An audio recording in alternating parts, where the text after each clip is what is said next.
Quería conversar sobre un aspecto regional de la discusión sobre lo que está en juego este 19, que no tiene tanto que ver con los posicionamientos políticos de los candidatos, que esos son claros, lo que representaría, por ejemplo, para el proceso de integración el triunfo de Milei o el triunfo de Massa, sino lo quiero plantear en términos más generales sobre un proceso que está asistiendo la región, que es el avance de las bandas narco en los espacios donde el Estado no se hace cargo. Como lo manifestaba Cristina Fernández de Kirchner, no sé si se acuerdan el discurso que dio Cristina Fernández de Kirchner en Tegucigalpa, en ocasión de que le dieron el honoris causa de la Universidad Nacional de Honduras, cuando fue a presenciar la asunción de Xiomara Castro. Manifestaba en ese lugar, que si se quiere es un epicentro de esta problemática, la frase que aquellos lugares que no ocupa el Estado los ocupa el narco.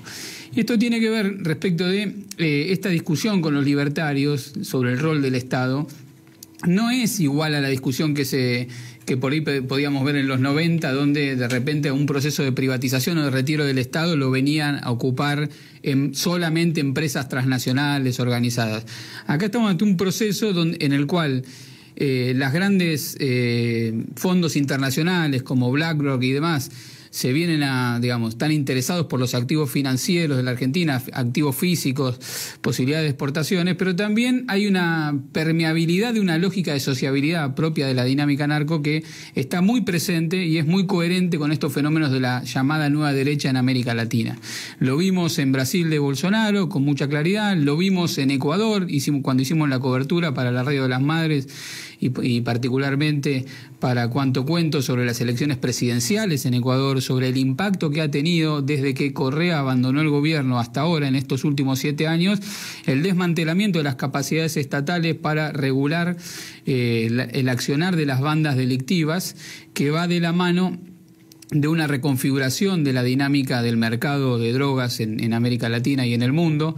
Se puede consultar para esto el informe, por ejemplo, sobre el avance del mercado de la cocaína que produce Naciones Unidas. No estamos hablando de una teoría conspirativa, sino algo muy, muy puntual, que nos remite a cómo en Sudamérica, producto de ciertas transformaciones en el mercado de la droga y en particular ciertas lógicas de asociatividad entre las bandas de narcotraficantes y los puertos que exportan fundamentalmente con destino de Norteamérica, Europa y Asia, cómo la dinámica de estas bandas opera ahí adentro. Y todo esto, ¿por qué lo digo?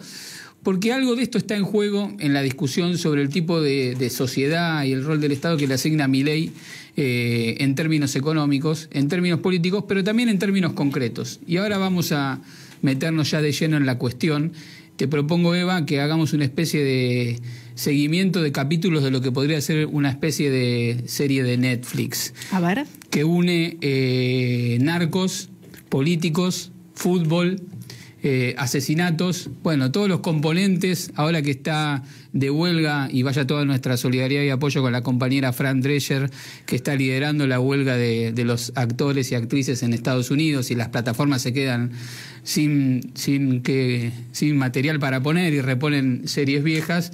En ese contexto, pensar la posibilidad de una serie que una a estos componentes quizás puede ser algo de taquilla, si es que el resultado del 19 es positivo, ¿no? Si el resultado es negativo, lo vamos a vivir en carne propia.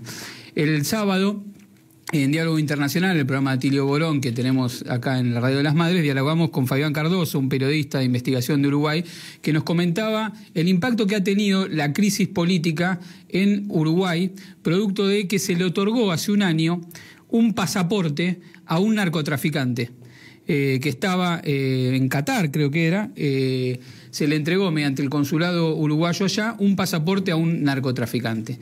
Esto se empezó a investigar, empezaron a salir audios que hablaban de cómo el ex, en este momento ya canciller, Bustillo, porque tuvo que renunciar, le indicaba a sus colaboradores que trataran de tapar el asunto y que no se diera a conocer lo que había sucedido. El escándalo empezó a escalar cada vez más y ya se cobró el puesto no solo del canciller, sino del ministro del Interior y de 5 altos funcionarios en Uruguay. En una movida que tiene carácter regional, porque Marcet no se sabe dónde está. El que obtuvo el pasaporte no se sabe dónde está. Se sabe que estuvo refugiado en Paraguay, se sabe que estuvo refugiado en Bolivia.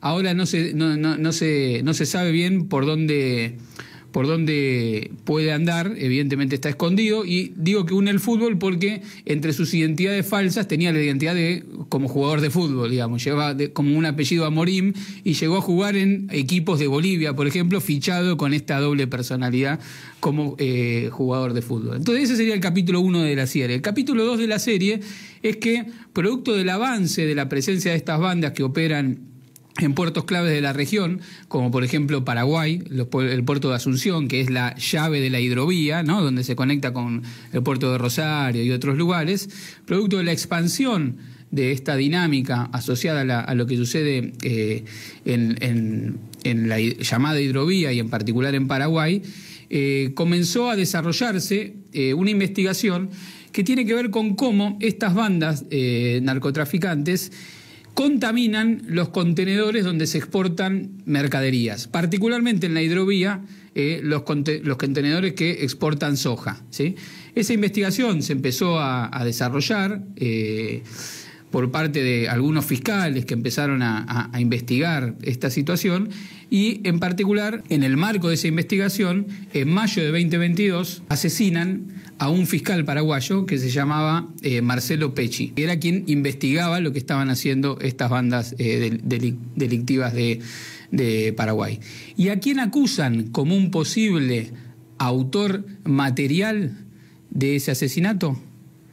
A nuestro amigo, el narcotraficante que le dio pasaporte Uruguay, Marcet.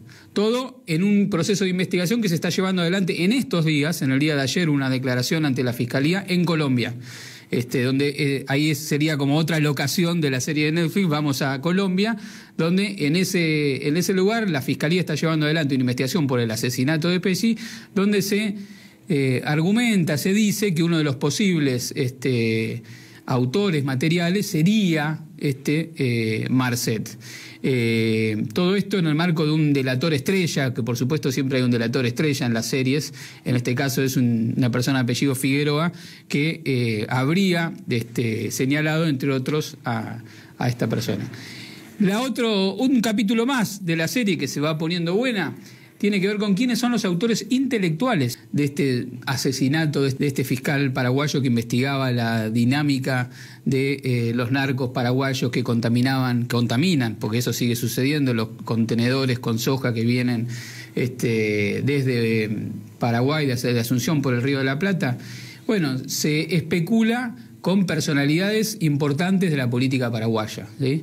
Algunos incluso hablan del entorno del expresidente Cartes, Horacio Cartes, que podría estar vinculado con esta situación. Son todas operaciones, por ahora hay que ver hasta dónde llevan las investigaciones, pero está claro que Cartes es conocido por ser un gran empresario en Paraguay y no Telesur, no el Granma, no las publicaciones de izquierda europeas, sino el Departamento de Estado de Estados Unidos llevó adelante una investigación hace 2 años atrás donde señaló que Cartes era significativamente corrupto y señaló los vínculos que Cartes tenía con el tráfico de fundamentalmente cigarrillos, que es la gran empresa que tiene Cartes, de las principales empresas que tiene Cartes, el tráfico de cigarrillos y otro tipo de tráfico.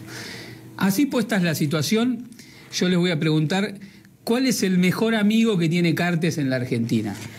Mauricio Macri.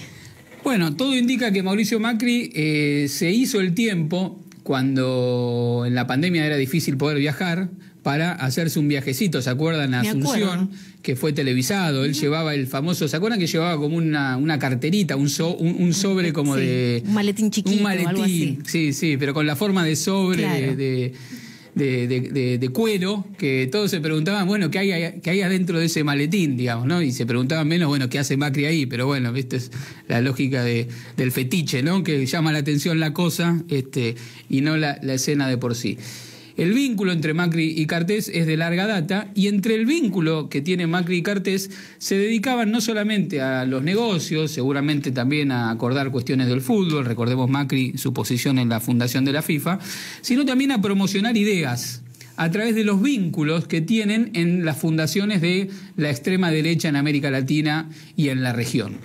Una de las mecas de estas discusiones sobre la extrema derecha es el llamado Foro de Madrid. El Foro de Madrid es un espacio que se reúnen en Madrid, auspiciados por Vox, la extrema derecha española, y una de las estrellas que participaban ahí era Javier Milei.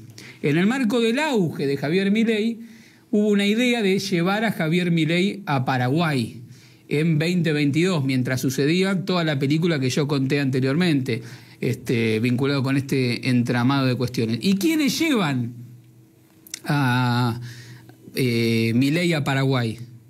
Te pregunto, Eva. ¿Quiénes? Bueno, la Fundación ISOS para la Libertad y el Desarrollo, una fundación cuyo anfitrión para la presentación de Milei en Paraguay fue nada más y nada menos que uno de los conductores estrellas del multimedio de Cartes. O sea, es Cartes, a través de sus empresas, algunas de ellas emprendimientos inmobiliarios que tienen sede en la Argentina también, que fueron beneficiados por licitaciones en el marco del gobierno de la ciudad también. Ese entramado empresario y de fundaciones de la extrema derecha son quienes financiaron la presencia de Milei en Paraguay el año pasado. Entonces tenemos acá como el nexo, el vínculo de esta derecha reaccionaria a nivel regional, no solamente implica una discusión sobre el modelo de sociedad que vamos a tener, sobre el rol del Estado, sobre el acceso o no a los derechos, etcétera, sino sobre el tipo de sociedad y el tipo de vínculos que establece esta dinámica de liberación y de restricciones a las regulaciones del Estado respecto de actores concretos de la política regional, empresas concretas de la política regional e intereses político-ideológicos concretos de la política regional. Fíjense cómo Macri, ya en 2022, su plan B en ese momento era Milei. Ya lo estaba promocionando, ya lo estaba financiando, ya lo estaba llevando por la región y ya le estaba presentando a sus principales socios empresarios en la región. Toda esta trama que une al narcotráfico, el narcotraficante que tiene su pasaporte en Uruguay de manera sospechosa, la crisis política del gobierno de la calle Pou, la investigación en Paraguay, el asesinato del fiscal que investigaba la situación de los narcos paraguayos, las posibilidades de quienes hayan sido los autores materiales y los autores intelectuales de esa situación, llevan a un entramado que vincula a la dinámica de los negocios de tráfico ilegal de sustancias permitidas, digamos, ¿no? Porque estamos hablando del tráfico ilegal de soja, del tráfico ilegal de cigarrillos, que se contaminan con el tráfico ilegal de droga, que es el patrón dominante en el que ha evolucionado el mercado a nivel internacional. Y cuando eso sucede, las sociedades se vuelven más violentas, las sociedades se vuelven más incontrolables, el Estado va perdiendo su rol. Se apela a la autodefensa de las personas, ¿no? A la aportación de armas, a la dolarización como una forma fácil de lavar los ingresos derivados del narcotráfico, todos elementos que están presentes en la propuesta política y social y societal del tipo de sociedad que se imaginan personajes como Milei.